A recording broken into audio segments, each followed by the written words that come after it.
So hello everyone, I hope तुम लोग की पढ़ाई लिखाई बहुत बढ़िया चल रही होगी। और यार, जिस वीडियो में मैं तुम लोग को टिप्स और ट्रिक्स बता रहा हूँ, उस वीडियो को ज़रूर देखना, क्योंकि काफ़ी अच्छी ट्रिक्स मैंने बता रखी हैं ऑलरेडी। मैंने sequence series and I think complex number की वीडियो अपलोड कर दी है, तो ये थर्ड वीडियो होने वाली है उस सीरीज़ की, जिसमें मैं बायनोमियल थ्योरम की कुछ ट्रिक्स बता रहा हूँ। अब देखो, बायनोमियल थ्योरम एक टफ चैप्टर है, बट इसमें भी कुछ क्वेश्चंस में ट्रिक्स लगती हैं और शॉर्टकट्स होते हैं कुछ क्वेश्चंस को सॉल्व करने के लिए, तो वो आज डिस्कस करते हैं।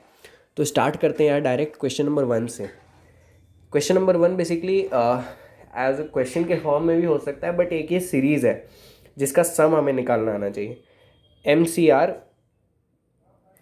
Plus M C R minus one into N C one plus M C R minus two into N C two up to N C R, इसका सम क्या होना चाहिए। तो अब ऐसे क्वेश्चंस में जहाँ तुम्हें सीरीज़ का सम दे रखा है, एक चीज़ पहले हमेशा ध्यान देना कि ये जो सबस्क्रिप्ट में लिखी हुई चीज़, क्या इसका सम कांस्टेंट आ रहा है सब में। तो अगर तुम ध्यान दोगे तो R minus one plus one is equals to R minus two plus two is equals to R. यहाँ पे M C R dot N C zero होना चाहिए, उसकी वैल्यू वन होती है, तो आर प्लस ज़ीरो आर। तो यहाँ पे तुम्हें दिख रहा है कि जो सम आ रहा है वो कांस्टेंट आ रहा है, और वो कांस्टेंट मतलब कांस्टेंट इन द सेंस वो एक नंबर के बराबर आ रहा है। यहाँ पे लिखा हुआ है R is less than M comma N, तो आर एक नंबर है एक्चुअली। तो सम आ रहा है आर के कांस्टेंट।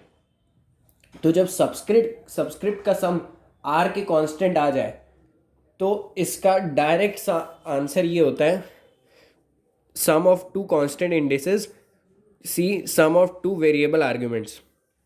इसका मीनिंग ये हुआ कि sum of two constant indices मतलब ये जो दो लिखे हुए हैं, इनमें इंडिसेस का सम करना है, एम प्लस एन और टू वेरिएबल आर्ग्यूमेंट्स जो हैं आर माइनस वन और वन, इन दोनों का सम करके जो आंसर आता है दैट इज आर। तो बेसिकली जो सम करके आ रहा है उसको सबस्क्रिप्ट में लिखेंगे और ऊपर दोनों का सम करके सुपरस्क्रिप्ट में लिखेंगे। तो आई होप तुम्हें ये समझ आ गया होगा। अब इसी का एक काफ़ी कॉमन क्वेश्चन ये रहता है, C nought C two plus C one C three plus C two C four up to C N minus two C N, इसका सम क्या होगा। तो यहाँ तुम देखो, zero plus two is two, one plus three four, two plus four six, तो एक AP type का बन रहा है, लेकिन सम कांस्टेंट नहीं आ रहा है। और तो फिर अब हमें कुछ सोचना पड़ेगा कि यार सम कैसे कांस्टेंट आ सकता है। तो इसका जनरल टर्म लिखो, N C R dot N C R plus two, ये इसका जनरल टर्म हो गया।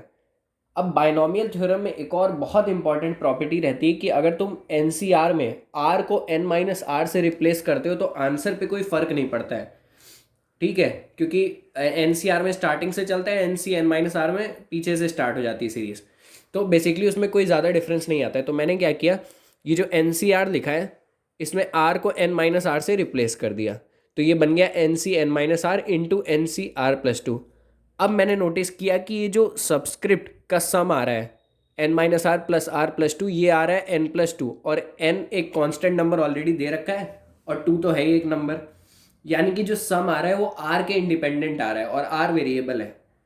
तो बेसिकली सम कांस्टेंट आ रहा है, सिंपल से अगर मैं कहूँ तो सम इज़ कांस्टेंट। और ऊपर सुपरस्क्रिप्ट का सम हो गया टू एन। तो मैंने बताया था जब सम कांस्टेंट आए तो ऊपर के दोनों का सम करो दैट इज़ टू एन, और नीचे जो दोनों सम करके आ रहा है that is N plus two. तो two N C N plus two, ये इसका आंसर हो जाएगा। आई होप तुम लोग को ये पॉइंट क्लियर हो गया होगा कि जब सम कांस्टेंट आता है तो कैसे उस सीरीज़ का निकालें हम आंसर। सेकंड क्वेश्चन पे आते हैं। अब सेकंड क्वेश्चन यार, ऐसे कई सारे क्वेश्चन तुम्हें मिलेंगे जिनका आंसर एन पे डिपेंड करता है। कुछ क्वेश्चंस होते हैं जिनका आंसर सिर्फ एन पे डिपेंड करता है। तो उस केसेस में हमें क्या करना चाहिए, एक एन की कोई वैल्यू लेके देख लेनी चाहिए। अभी प्रीवियस ईयर मेरे पास नहीं अवेलेबल है, तो मेरे को ऐसे एक आध दो क्वेश्चन नहीं मिल पाए, और ज़्यादा एक आध ही मिले। तो अगर तुम लोग के पास होगी तो मेरे को टेलीग्राम या इंस्टाग्राम पे भेजना, मैं उसका सॉल्यूशन तुम लोग को बताऊंगा। बट ये जो क्वेश्चन मिला है ये एन और आर पे डिपेंडेंट है। और क्वेश्चन में क्या लिखा है, for two less than equal to R less than equal to N, यानी कि आर जो है वो क्लोज्ड ब्रैकेट टू से लेके एन तक है। अब आर एन के भी इक्वल हो सकता है, आर टू के भी इक्वल हो सकता है, राइट। तो अगर आर टू के मैं फिर आगे क्या लिखा है ये देखो, पहले क्वेश्चन पढ़ लो। N C R plus two dot N C R minus one plus N C R minus two का सम निकालना है। कुछ लोग काफ़ी इजीली निकाल लेंगे कि भैया N C R plus N C R minus one होता है n+1 CR, ये तुम लोग ने प्रॉपर्टी पढ़ रखी होगी। बाय चांस अगर ये प्रॉपर्टी एग्जाम में क्लिक नहीं करती है, याद नहीं आती, तुम फॉर्मूला भूल जाते हो, तब इस क्वेश्चन को कैसे अप्रोच करें ये हमें देखना है। अब ऑप्शंस देखो, ऑप्शंस क्या है, एन और आर पे डिपेंडेंट है सिर्फ। तो अगर मैं आर की कोई वैल्यू सपोज कर लेता हूँ और अपनी सिंप्लिसिटी के लिए, क्योंकि आर 2 के इक्वल हो सकता है तो मैंने आर को 2 मान लिया, और आर एन के भी इक्वल हो सकता है तो इनडायरेक्टली एन को भी 2 मान लेते हैं। आई होप ये पॉइंट भी क्लियर हो गया हो कि मैंने 2 क्यों माना। तो R equal to N equal to 2, दोनों को मैंने 2 मान लिया, बस अब कुछ नहीं करना है, आर और एन की वैल्यू रख दो इसमें। तो इसमें वैल्यू रखोगे तो आंसर आएगा 6। अब एक एक करके सारे ऑप्शंस चेक करो, पहले का आंसर 3 आएगा, दूसरे का 2, सी का 12, डी का 6। तो डी वाला ऑप्शन तुम्हारा सही है, तो आंसर हो जाएगा डी वाला। तो यहाँ पे तुम्हें देखना है कि जो ऑप्शंस दे रखे हैं वो एन और आर पे किस तरीके से डिपेंडेंट है।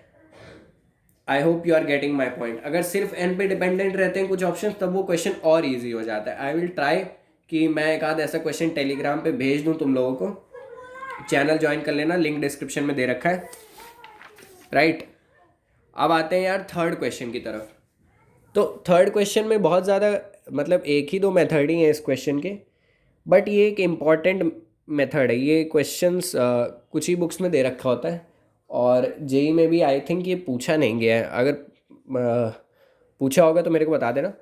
बट ये देखो, ये भी बेसिकली कॉन्सेप्ट वही है कि अगर एन सी आर को में आर को n-r से रिप्लेस कर देते हैं तो क्वेश्चन में कोई फ़र्क नहीं पड़ता है। और ये कॉन्सेप्ट काफ़ी इंपॉर्टेंट है, उसी का एक बहुत बढ़िया यूज़ एक्चुअली इस क्वेश्चन में मैं शो करने वाला हूँ। लिखा है if sigma R equal to 0 to n r upon N C R equal to A, then sigma R equal to 0 to n sorry 1 upon N C R किसके equal होना चाहिए। तो मैंने कॉन्सेप्ट क्या लिखा है कि एन सी आर में जब आर को n-r से रिप्लेस कर देते हैं तो कोई फ़र्क नहीं पड़ता है।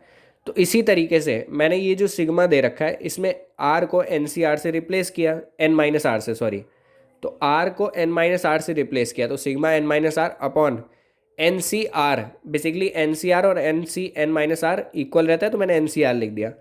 अब डिनोमिनेटर तुमने सेपरेट कर दिया, तो सिग्मा आर इक्वल टू 0 से n upon N C R minus sigma R equal to 0 से n r upon N C R. अच्छा, अब क्वेश्चन में क्या दे रखा है, r upon N C R A K equal है। यहाँ पे r upon N C R is equal to A, तो तुमने यहाँ पे इसको लिख दिया a अगले स्टेप में, और तुम्हें निकालना क्या है, sigma R equal to 0 to n 1 upon N C R. अब ये वाले टर्म में ध्यान से देखो कि n कांस्टेंट है, क्योंकि वेरिएबल r है तो सिग्मा सिर्फ r पे होना चाहिए, तो हम n को बाहर कर सकते हैं।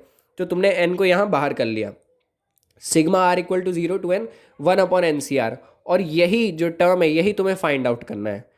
तो ये a उधर जाएगा, 2a हो जाएगा, फिर n डिनोमिनेटर में आएगा, तो फाइनली जो इसका आंसर आ जाएगा वो तुम्हारा 2a अपॉन n आ जाएगा।